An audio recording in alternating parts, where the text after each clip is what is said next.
ప్రఖ్యాత music director Devi Sri Prasad ఇప్పుడు హీరోగా ఎంట్రీ ఇచ్చేందుకు లైన్ క్లియర్ అయింది. ఇంతవరకు తన మ్యూజిక్తో ప్రేక్షకులను ఉర్రూతలూగించిన దేవిశ్రీ ప్రసాద్ ఇప్పుడు ఎల్లమ్మ సినిమాలో ప్రధాన పాత్రలో నటిస్తున్నట్టు వార్తలొస్తున్నాయి.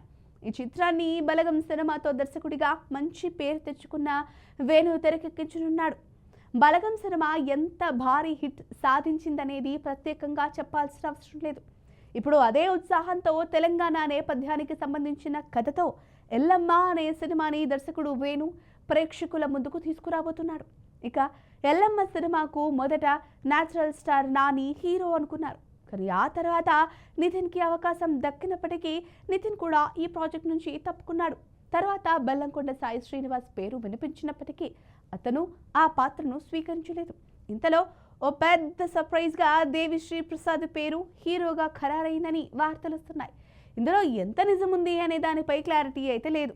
ఒకవేళ ఇదే నిజమైతే దేవిశ్రీ ప్రసాద్ తన నటనతో ప్రేక్షకులకు ఎలాంటి కొత్త అనుభూతి అందిస్తాడో చూడాల్సి ఉంది.